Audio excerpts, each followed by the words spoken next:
Kalau mendengar kata KKN, mungkin yang langsung terbayang adalah mahasiswa, desa, dan program kerja. Tapi sebenarnya, KKN bukan cuma soal datang, tinggal, lalu pulang. KKN adalah tentang menyatu, menjadi jembatan yang menghubungkan antara dunia akademik dengan dunia masyarakat. Disinilah mahasiswa diajak turun langsung ke desa, belajar dari masyarakat, dan memberi kembali sebaik apa yang kita bisa. Kuliah Kerja Nyata atau KKN adalah bagian dari pembelajaran lapangan. Selama 30 hari, kami mahasiswa dari berbagai latar belakang ditempatkan di desa, bukan untuk menggurui, tapi untuk memahami dan berkontribusi.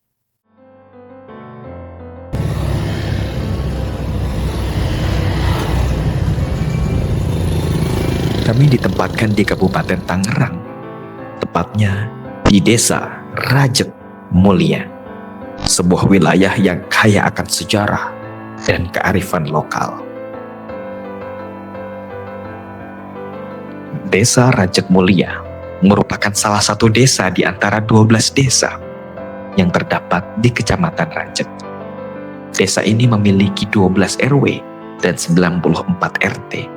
Desa yang memiliki luas kurang lebih 350 hektar menjadi rumah bagi kurang lebih 8.000 jiwa penduduknya. Berdiri sejak abad ke-19. Menurut orang sekitar Rajek, Rajek berarti pagar. Hal ini dikarenakan pada saat penjajahan Belanda, desa ini merupakan salah satu wilayah pertahanan.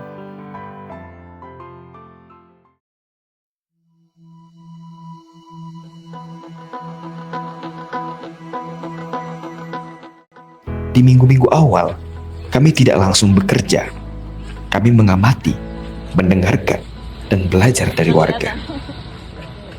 Kami menemukan beberapa hal penting, seperti sampah yang berserakan di pinggir jalan, serta potensi perkebunan desa ini juga belum banyak diketahui luar. Dari temuan itulah, kami susun program kerja utama kami. Program yang kami adakan sesuai dengan kondisi kami dan potensi desa, yaitu workshop pengolahan sampah organik menjadi pupuk kompos, dan juga program reboisasi.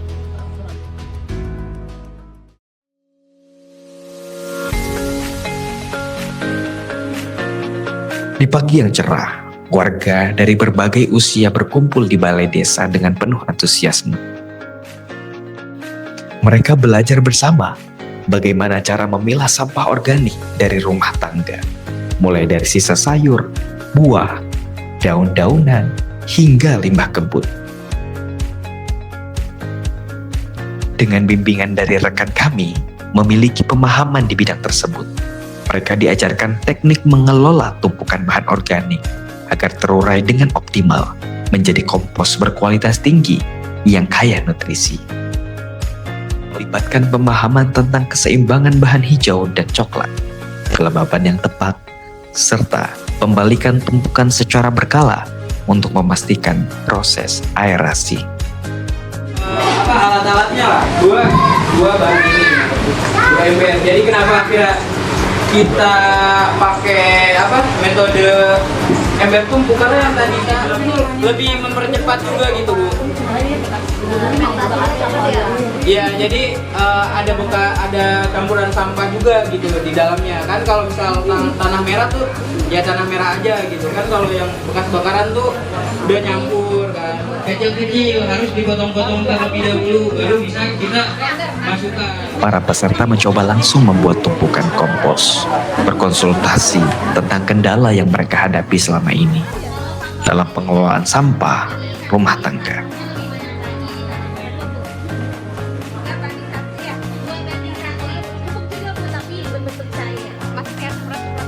Suasana jadi hangat dengan tawa dan diskusi interaktif menandakan antusiasme warga yang tinggi untuk menerapkan ilmu baru ini di lingkungan mereka. Menurut Ibu, seberapa penting sih kegiatan tadi untuk masyarakat di Raja Mulia ini? Tapi kalau saya pribadi sih, apalagi kita kan KWT banget ya masalahnya. Jadi alhamdulillah ada kakak-kakak yang mau kewajiban membuat ilmu tentang kekuatan kompas. Jadi ilmu baru kalau kita jadi tahu gitu ya. Tadi yang kita buang, mungkin nanti kita kumpulin gitu. Kesannya setelah mengikuti acara tadi apa ini? Kesan dari nenek dulu, kesan setelah mengikuti tadi kan nenek juga yang sangat aktif gitu di dalam kegiatan tadi gitu. Gimana kesannya? Dari Mister Nenek. Kesannya ya bagi nenek ya satu ya seneng banget, nenek bisa pinter entah mengolah sampah entah di rumah. Ya seumpamanya ada sampah di bekas masak-masak sama nenek, insya Allah nenek olahin ya. Bikin kompos Segitu aja tadi nenek. Apa harapan Ibu dengan adanya kegiatan ini, harapan khususnya di Raja Mulia inilah untuk masyarakat Raja Mulia ini? Harapan saya semoga seluruh warga Raja Mulia mau untuk membuat kompos sendiri, apalagi kita kan masih termasuk desa gitu. Jadi masih banyak bau, masih banyak sampah-sampah yang harus dipilah, tidak terbuang sia-sia.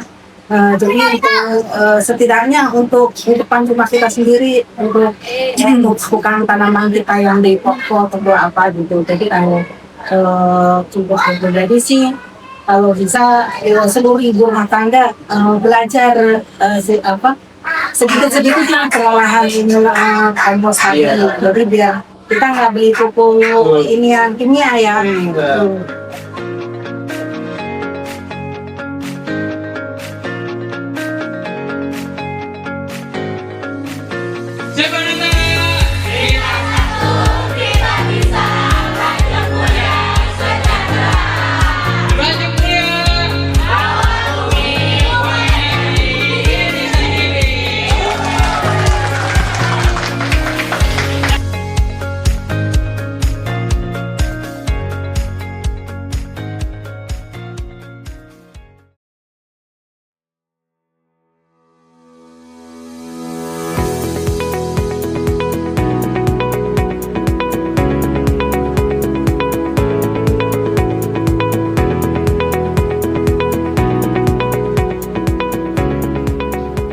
Dengan minimnya area terbuka hijau di desa ini, kami menjalankan program reboisasi yang akan ditanamkan ke seluruh RW di desa Raja Mulia.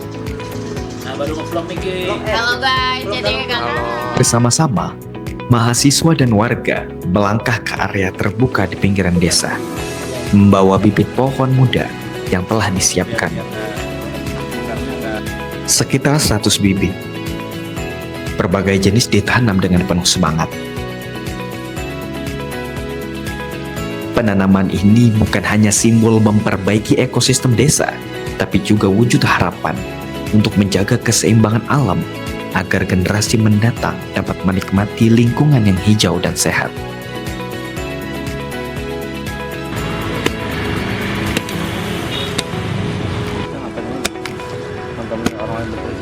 Dari HP aja. Saat menanam, para peserta tak hanya sekedar menggali lubang dan memasukkan bibit, tetapi juga belajar merawat tanaman, cara menyiram yang tepat, serta pentingnya menjaga kelangsungan hidup pohon-pohon ini dari gangguan. Menurut saya sebagai Ketua RW 09 tentang proker mahasiswa dari UIN Jakarta kelompok 208 luar biasa, is the best. Karena kenapa? Baru tahun ini ketemu langsung dengan kami ke lingkungan dan memang kami merasakan niat baik dari proker dari mahasiswa tersebut sehingga kami mengatakan mereka luar biasa. Lebih dari sekedar kegiatan lingkungan, ini adalah cerita tentang harapan yang dirangkai dengan kerja nyata, tentang kebersamaan yang mengatasi perbedaan, dan tentang masa depan yang bisa kita jaga bersama. Semangat ini adalah warisan paling berharga yang kami bawa pulang mengingatkan kita bahwa perubahan besar selalu berawal dari langkah kecil yang konsisten dan disertai hati yang tulus.